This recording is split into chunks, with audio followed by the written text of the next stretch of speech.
of water left. This is everywhere. The whole world is lost. Tucker? Jake. You really just walk around my life. Roy! We can be one now. Nah, I don't think so. Hello. Welcome, everyone. Welcome, Kim, and thank you for coming here to talk to us about this amazing season that we've already seen half of, and of course, the great second half coming up. Thank you, Kim. You know, it's tough. First of all, I think we have to go back a little bit to the first half of the season. It is incredibly difficult now to keep a secret, I think, about any show, especially a show as popular as Fear the Walking Dead.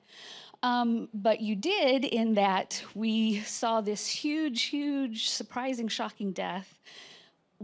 Travis, of course. What did you think when you found out that Travis was going to leave us at the beginning of the season? Well, I was phoned before the shocking death happened in episode 2 of season 3. So I was phoned before we went down to shoot the season. And Dave Erickson, our showrunner, told me. I was completely shocked and I was devastated immediately. And, you know, he explained it for story purposes. And of course it's, you know, it's certainly shocking, but what it does for, you know, Madison's character. I mean, you see this happening over and over. Whoever the lead heavy is of the show, is like they'll often lose their most beloved, and the trajectory that sends that character on is, you know, it's a fascinating journey. So I understood a lot of that, but we really, the family of us, the actor family, we were pretty devastated to lose it because we'd begun it together, and we really felt like a family. So it was a tremendous loss for us. But I immediately called New Zealand, and he picked up right away, and you know, and he was okay with it, you know. And it's what we do as actors, you know. Absolutely. You know, you keep moving, and he kept right on moving to the Avatar franchise. So he's really happy. I just saw him recently; he's happy. But yeah, it's tough to keep the secret. I mean, you really have to focus, and a lot of times we shoot a while ago, and then I do these interviews now, and it's a real brain, you know, it's like the brain Olympics to try to make sure you don't spill the beans on anything. Did you feel, you mentioned it, obviously it changed the trajectory of Madison's storyline, of everybody's really, but most of all Madison's.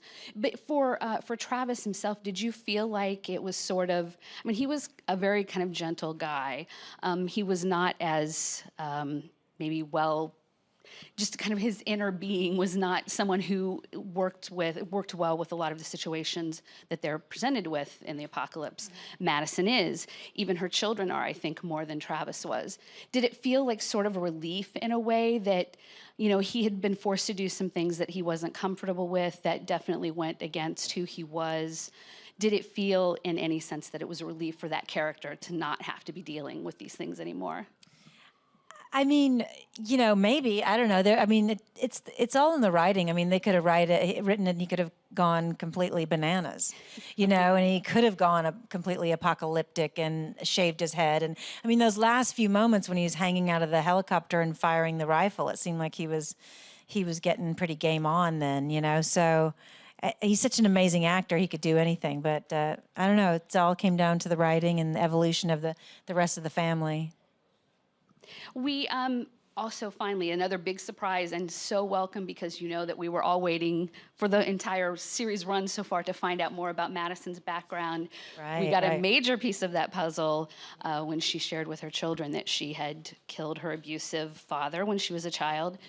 What did you think when you found out that, or did you know from the beginning that that would be part of her backstory? I did not know from the beginning that that was Madison's backstory. I knew she came from a very dark, complicated upbringing. Mm-hmm. And so for myself, you know, a lot of actors want to know everything. They want to know what the next script is. And for me, that's just, I don't need to be that controlling, because I'm fine to just perform what's on the page and trust that, you know, there's so many other parts to the puzzle that make it all happen. There's the writers, there's the editors, the network, there's the director, there's costumes, there's everything, and cinematographers and camera operators. Everything captures and tells a story. And you have to, for me as an actor, I know I am one instrument in the symphony.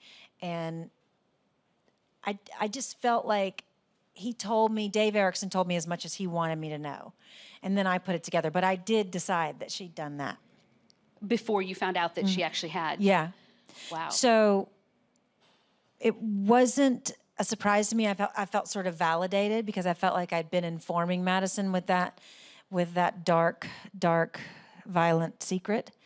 And she hadn't even told Travis. This is the first characters we see her tell are her children. And why do you think she chose to tell them at that time? Because she was challenged by her daughter, who's Alicia is becoming stronger and more of an equal in this season. And she was challenged by her daughter and her son to say, we can't really know who you are unless you tell us. And so at this point, Madison and her kids are becoming adults, and they're also becoming militant. Mm-hmm. And at this point, Madison knew what she was going to do, which was basically redo that action.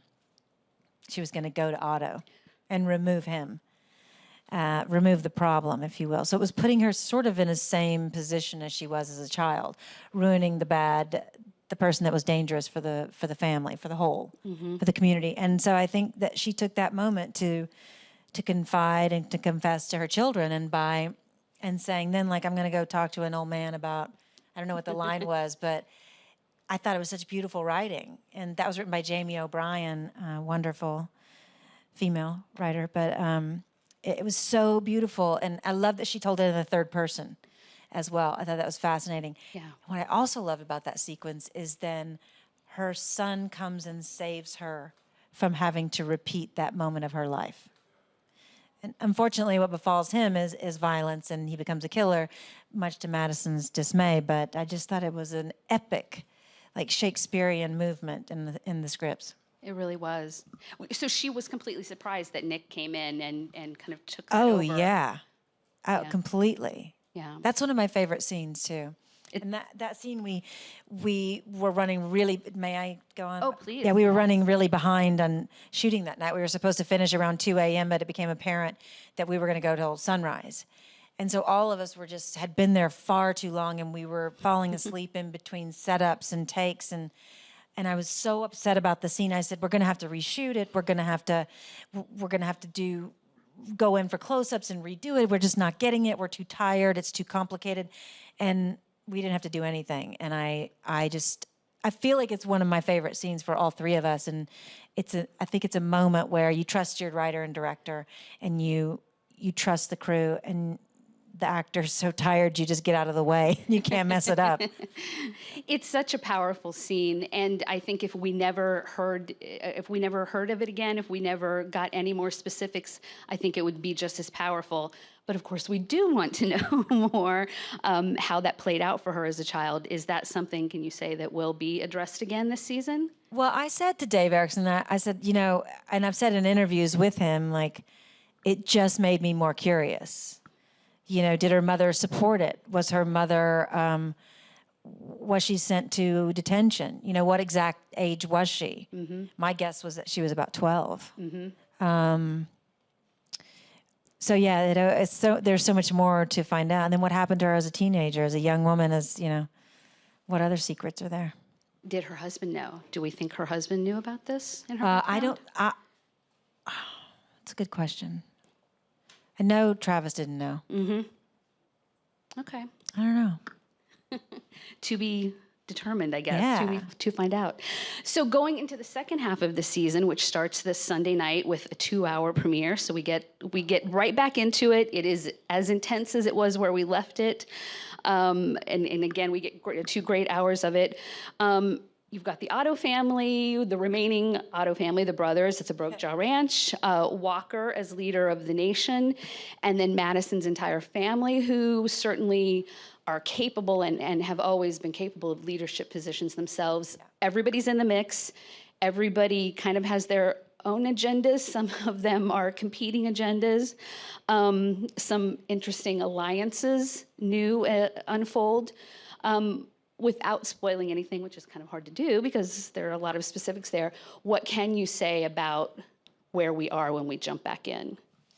Well, yeah, it is tough to talk about this second half of the season. For some reason, it's even more challenging, so as to not spoil it. But we do pick up as the nation arrives to Brokejaw Ranch, and we're planning. We have a very uneasy, alliance now established between what's left of the Ottos, the Clark family, and Kalataga Walker and his nation, who basically want their land back, that's been robbed of them historically and their ancestors. So it's a season full of revenge. I mean, Madison obviously was finding vengeance for Travis's death, and my son is seeking vengeance for the attacks by the Ottos on the Colonia.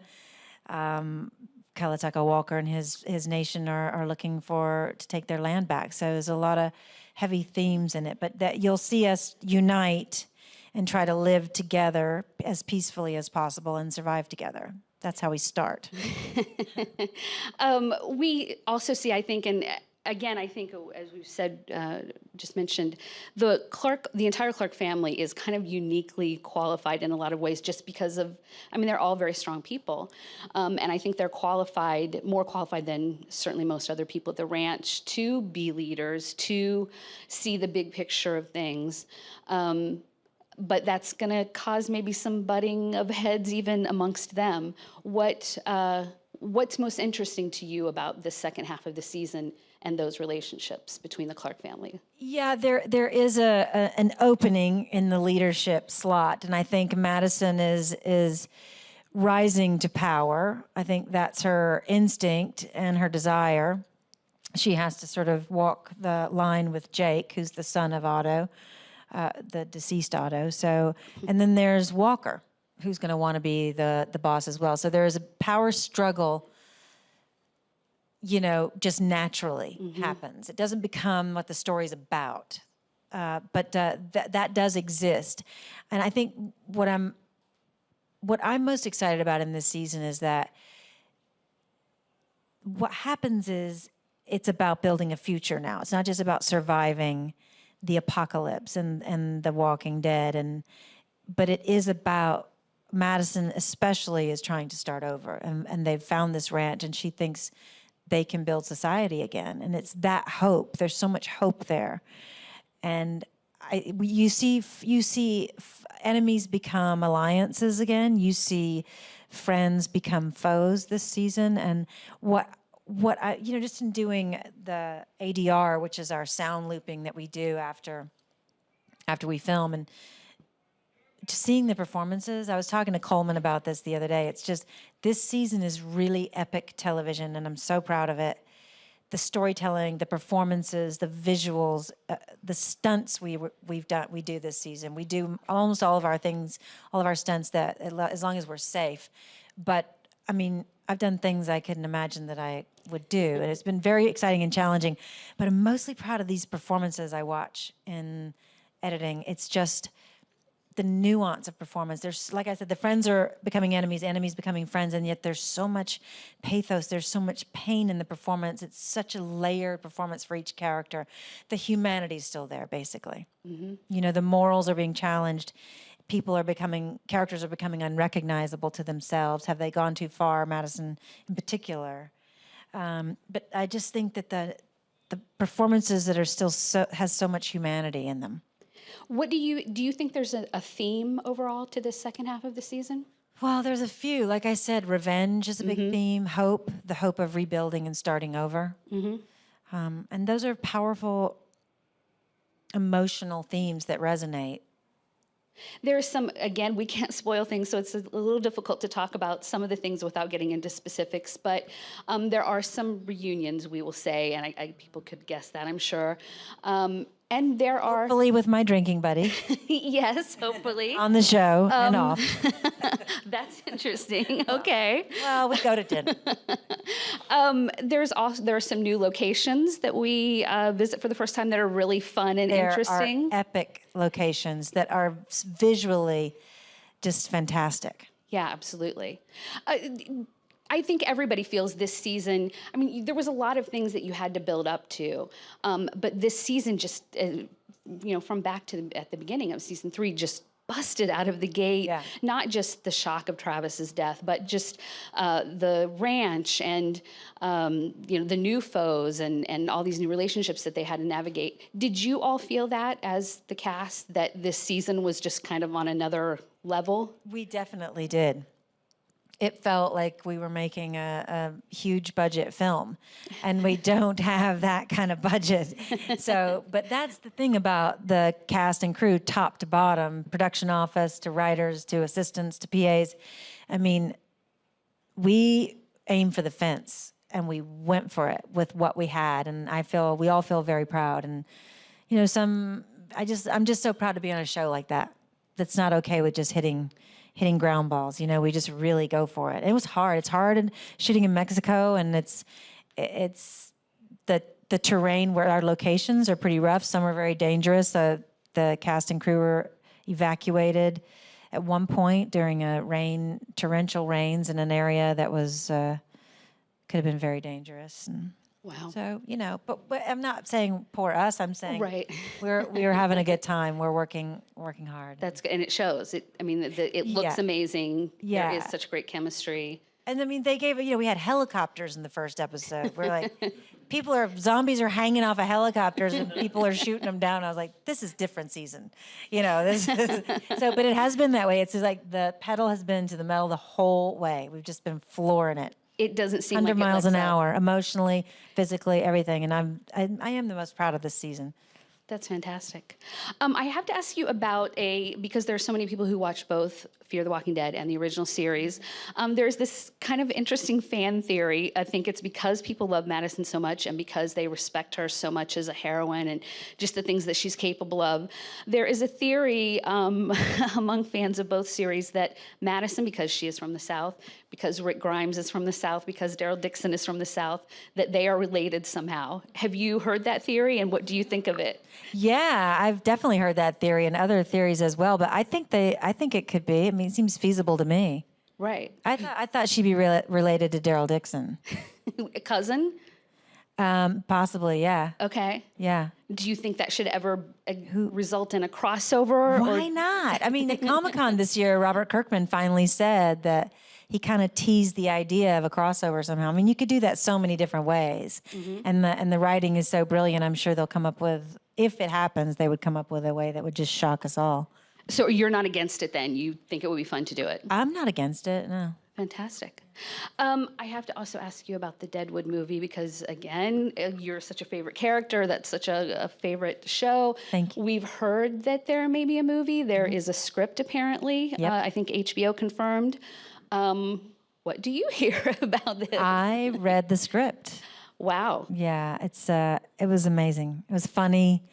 It was, heartbreaking. It was as beautiful as the show was. Mm-hmm. And all the characters are there, most of them. We've lost Powers, unfortunately, sadly, and he was in the script. But and I've had lunch with David Milch and talked about it. And I had lunch with him before I actually read the script, and he brought pages and he read me. He's such a beautiful man, just inside and out, with a very generous heart and spirit. And he just read scenes to me. Wow. Between Tolliver, Calamity Jane, and Joni Stubbs. That was my character. So he read the scenes to me, and I had tears in my eyes. So you're definitely on board. Oh, I'm on board. I think anybody will make it work. Mm-hmm. And I kind of think it's the kind of show, it's the kind of show where on the days when everybody was in the buffet at the Grand Central, or on days when everyone was in the thoroughfare, those are days when everybody had to be there and everybody was crossing paths. But other than that, you could shoot on separate days. You could shoot in the Chesamie or in the Grand Central, the Bella Union, or the Schoolhouse. You wouldn't all have to be available at the same time. So I think people would do everything to be able to pop in and out and do a few days here and there and make it work. Would you be excited to be back in those Janie Bryant gowns and hats? Catherine Janie Bryant. I love her so much. My first film I ever did, she was the costume designer. Wow. Also with Alan Taylor directing, who has obviously won Emmys for Sopranos and Game of Thrones and the works. He's brilliant. But Janie Bryant, who also did the costumes for Mad Men, was our costume designer on Deadwood. And it's just, she's always given free rein. She's given, by the creators. Just here's the genre. I mean, here's the period, and then she just is wildly creative within the period. So I have my top hats. I have Joni Stubbs top hats on my wall at home. Oh, that's a great, like a collage of them? That's I amazing. have them, and I can wear them around my house. Do you wear them around your house? I should have worn one here. Yeah. Yeah, so people come over and take pictures of them and stuff. They're fun. They're beautiful works of art. That's the thing. They really They're are. like art. So, Yeah. yeah, I talked to Janie, and I said, well, we got to dust off my top hat, Janie. She's like, Kim, we're going to get you a new hat, because she wants to make a new one. She's Southern as well. She wants to make new ones, but I can't wait to be back in those costumes. I'm not excited about the corset, but... Okay. Yeah. And this will again reunite you with Dayton Callie, who you just worked with on Fear the Walking Dead, and Sons of Anarchy, and of course, Deadwood. Is that fun to work with him again? And how do you keep these relationships? I love him. He's just he's the best. He's hilarious. He's so fun. He fit right in on Fear the Walking Dead. The gang, Nick loved him, Frank Delane and Daniel Sharman, all the boys loved him. He made everybody laugh. He's super sweetheart and fun. Was that kind of sad? You got a fairly short arc with him That this time. I had to take off as decapitate him. Yeah. It's all in a day's work. It was fun because he had to have a head cast made. So we made we had a lot of fun on the days he wasn't there and his head was there. Okay, tell us one thing you did. I might have kissed it. I don't know. There might be a photos photo? of that. Okay, those have to come out sometime. Yeah. I think we're going to go to the audience Q&A now, and anyone who has questions. Good. How are you? I'm good. I love the show, and it has such rich character development. I love watching it. I was wondering, what's your favorite character besides your own? I like Victor Strand. I think he's a very layered, compelling, funny character, just like Coleman Domingo. It's a fantastic character, the con man. Hi. So Madison has had to go through so much in her life. What do you think it would take to actually break her? Well, with Travis's death, she hid it from everyone, but she broke at the tree. She went to the tree and threw up and cried, but I don't know what's going to make her give up. I think there are some close calls in the second half of the season that you'll see. You'll see what gets her close to breaking. That's a good tease.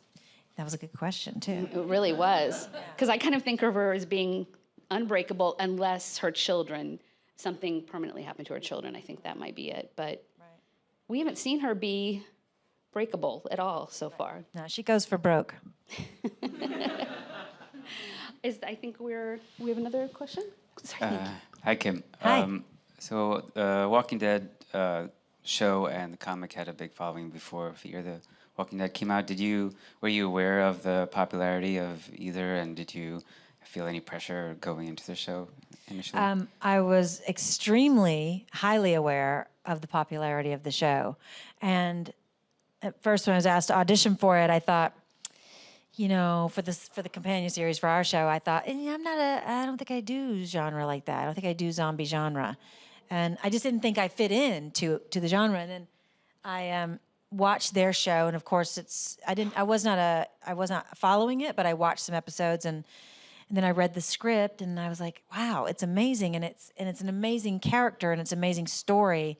And then I started to understand the metaphor, and then I started to realize that I really had always done apocalyptic genre. Like Deadwood is apocalyptic in a way. It's a lawless society, people abandoned by their government, and then same in Treme, which was on HBO, post Katrina. The story of all the characters in New Orleans post Katrina, and that was a time of apocalypse to them. They were abandoned by their government for like 4 days, I think, and so I realized it's just a higher stakes storytelling, and I loved it. And then I thought, well, yeah, I'm on board, and luckily I got the part. I did it.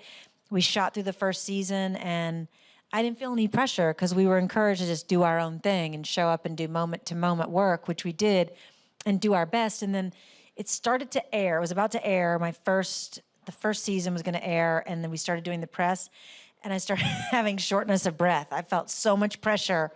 I was like, oh my God, all these eyes who are kind of mad at us anyway, you know what I mean, or not on board yet, are going to watch, and it was overwhelming. And I texted the showrunner, Dave, and I said, oh my God, out of nowhere, I'm just having like shortness of breath and heart palpitations. Maybe it's the premiere.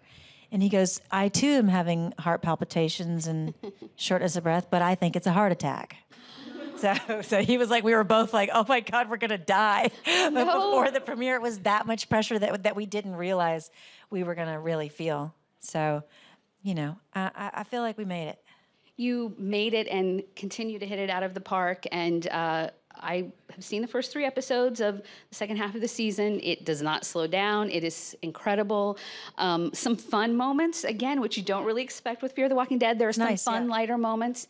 It's amazing. This Sunday, 9 p.m., 2-hour premiere on AMC of season 3B. And thank you so much, Kim Dickens, for coming and talking to us today. Thank you, Kim, for having me. Thanks, everybody. you. Thank you so much.